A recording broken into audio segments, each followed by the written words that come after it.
नमस्कार दोस्तों। प्रिय दर्शकों, जैसे कि आपको पता है कि हम अपने निदानम के इन वीडियोस में हर बार नए नए किसी न किसी विषय पर आपके लिए श्रेष्ठ जानकारी लेकर आ रहे हैं। इस बार मैंने सोचा दिवाली क्योंकि करीब है तो हम दिवाली विशेषांक करते हैं। मतलब कि हम दिवाली के जो अलग अलग दिन क्या क्या 5 दिन की दिवाली, वैसे हम कहते हैं कि 5 दिन की दिवाली होती है, 5 दिन का दिवाली का त्यौहार है। तो ये गौवत्स द्वादशी से स्टार्ट होता है भाई दूज तक। तो कैसे कैसे हम इनमें क्या क्या रिचुअल्स करते हैं, क्या क्या चीज़ें करते हैं और क्या क्या करना चाहिए, हम इन दिनों का श्रेष्ठ लाभ कैसे ले सकते हैं, इन दिनों में किस तरीके की पूजा कर सकते हैं, कौन से जाप हमें करने चाहिए, किस तरीके की वस्तुओं का दान करना चाहिए, क्या देना चाहिए और क्या नहीं देना चाहिए, क्या नहीं लेना चाहिए, ये सब चीज़ों की जानकारी हम देंगे ताकि आगे का जो पूरा वर्ष है वो हमारा बहुत सुख और समृद्धि के साथ, अच्छे स्वास्थ्य के साथ और हर तरीके से बहुत अच्छा बीते।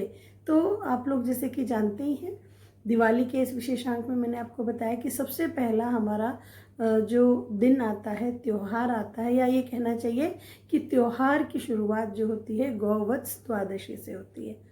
आपको पता है हमारा देश कृषि प्रधान देश है, तो सबसे पहले हम अपने यहाँ गाय और उनके बछड़े उसकी पूजा करते हैं।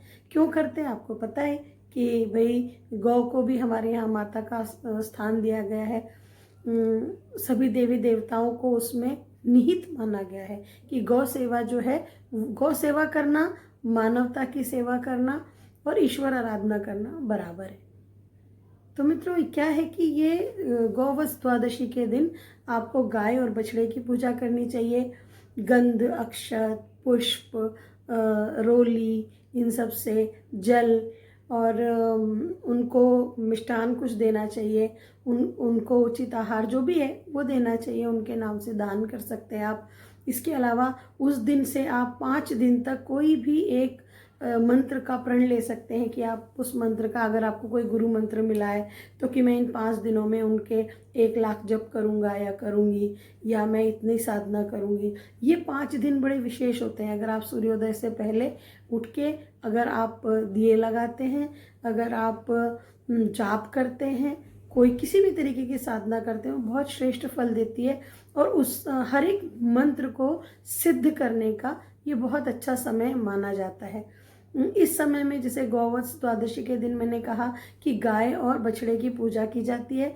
उनकी पूजा के अलावा भी खास तौर पे ये ध्यान हमें मित्रों रखना है कि उस दिन से, क्योंकि त्योहार हमारे शुरू हो रहे हैं, तो हमारे यहाँ जो हमारे बड़े हैं, गुरुजन हैं, हमारे परिवार के जो बुजुर्ग लोग हैं, माता पिता हैं, सास ससुर हैं, या और भी कोई वृद्ध लोग हैं, बड़े हैं, उस दिन उनके चरणों की पूजा करनी चाहिए। चरणों को धो और उनको भी वैसे, जैसे मैंने आपको बताया कि हम गौ पूजा करना चाहिए कि गंध, अक्षत, पुष्प इससे, और उनसे प्रार्थना करनी चाहिए कि भाई हमें इतनी शक्ति दें आप कि हम अपने ये जो प्रण हमने लिया है इतने मंत्र करने का या साधना करने का, जो भी कुछ है वो हमें उसका श्रेष्ठ फल प्राप्त हो, हम उसे अच्छे तरीके से कर सकें।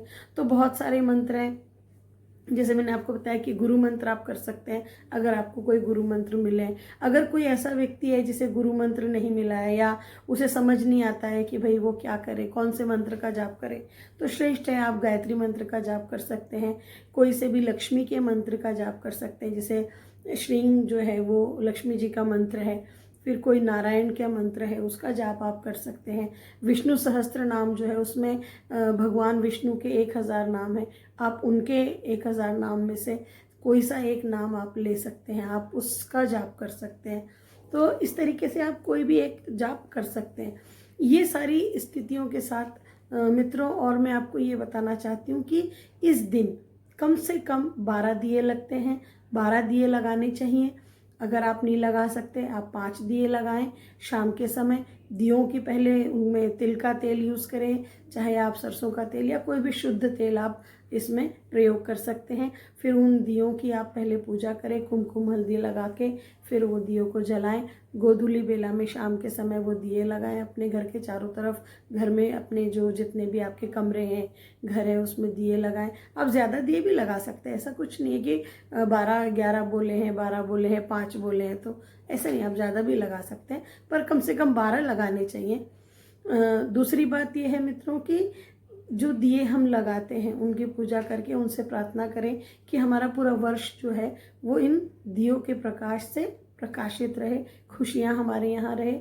और दो और चीज़ें मैं इस दिन के लिए आपको बताना चाहती हूँ। जैसे कि मैंने आपको बताया कि उस दिन गाय और बछड़े की पूजा होती है, तो जब आप गाय और बछड़े की पूजा करते हैं तो एक विशेष प्रार्थना है मित्रों, वो आप ज़रूर करें।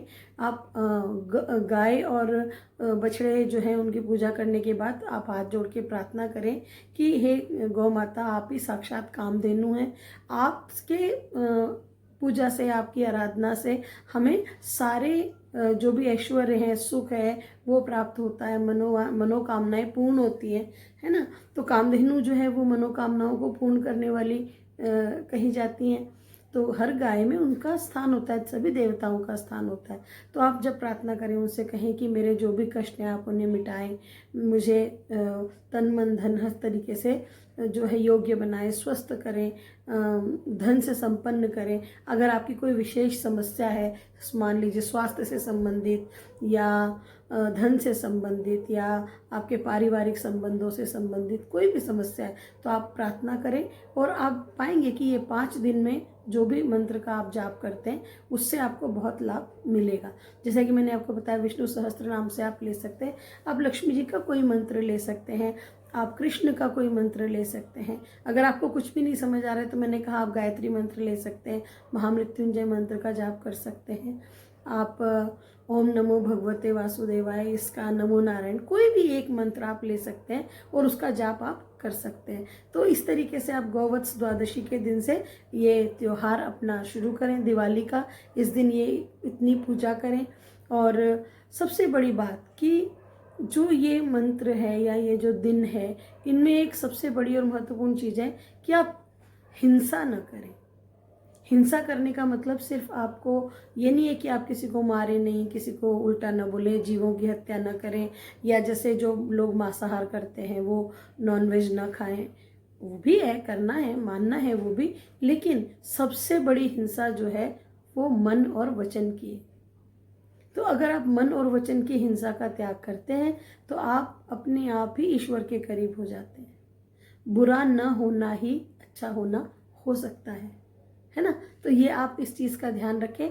और आज की जो खास एक टिप है वो मैं एक आपको बताना चाहती हूँ कि अगर आपके कोई काम नहीं होते हैं, कोई भी काम आप शुरू करते हैं या शुरू ही नहीं हो पाते हैं, या शुरू कर देते हैं तो आपके वो काम ठीक से पूरे नहीं होते, कोई ना कोई बाधा आ जाती है, या आपका काम बीच में अधूरा छूट जाता है, या पूरा करीब होने वाला होता है तो कोई विघ्न आ जाता है, कोई और व्यक्ति आपके काम को बिगाड़ देता है, या कि कोई भी कारण हो सकता है, आपकी गलती से भी काम बिगड़ सकता है, कुछ भी हो। अगर ऐसा है तो एक मंत्र है षटक विनायक, ये आप अगर मंत्र का जाप आज से शुरू करेंगे, आप इस मंत्र के 11,000 जाप इन 5 दिनों में, छोटा सा मंत्र है षटक विनायक, आप इस मंत्र के 11,000 जाप करें तो जिन 5 दिनों में अगर आप 11,000 जाप करते हैं तो ये मंत्र सिद्ध हो जाता है। उसके बाद जब भी आपका कोई काम में रुकता है, कोई बाधा आती है, आपको ऐसा लगता है कि मेरा ये काम होने में दिक्कत आ रही है,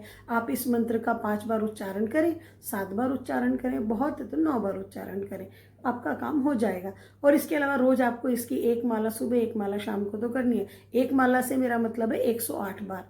तो दर्शकों, इस प्रकार आप ये जो है इस मंत्र का जाप करें। इस तरीके से जो गौवत्स तिथि है या हमारा जो गौवत्स त्यौहार है, द्वादशी है, उसको आप मनाएं। यहाँ से दिवाली का त्यौहार शुरू करें। और इसके अगले वीडियो में मैं आपको धन त्रयोदशी के दिन किस तरह से पूजा करनी चाहिए, क्या होता है, उसका महत्व क्या है, क्या पूजा की जाती है, किस तरह होती है, क्या क्या करते हैं हम सब, वो मैं आपको लेकर आऊँगी और आप बताऊँगी। तो मित्रों, आप प्लीज़ जो है वीडियो को लाइक शेयर करें। अगर आपको अच्छा लगता है तो आप सब्सक्राइब करें। आप अपना प्यार जो है वो जताएं, मुझे लाइक सब्सक्राइब करके, और अपने जो भी आप आगे चाहते हैं, अगर आपके कोई प्रश्न हैं तो आप मुझे ये क्या बोलते हैं, डिस्क्रिप्शन बॉक्स में आप मुझे दे सकते हैं। आप मुझे कोई भी प्रश्न आप मुझे पूछ सकते हैं। आपको अगर कोई कुंडली दिखानी है या कोई और भी बात है तो आप मुझे व्हाट्सएप कीजिए, आप मुझे कॉल भी कर सकते हैं। फेसबुक पे आप मुझे अपॉइंटमेंट ले सकते हैं। तो ये सारी चीज़ें हैं, डिस्क्रिप्शन बॉक्स में मेरी सारी जानकारी आपको दी ही रहती है। तो आप प्लीज़ अपने कमेंट्स ज़रूर कीजिए अगर आपको अच्छा लगता है तो भी, और आप और आगे किस तरीके की वीडियो चाहते हैं, आपकी क्या समस्याएं हैं वो भी आप मुझे बता सकते हैं। ज़्यादा लोगों की जिस तरीके की समस्या होंगी उसी से मिलते जुलते हम वीडियो बनाएंगे। तो दर्शकों, आज के लिए जो है वो इतना काफ़ी है, और आगे के लिए मैं आपको बता रही हूँ कि मैं धन त्रयोदशी पे अगला वीडियो बनाऊंगी।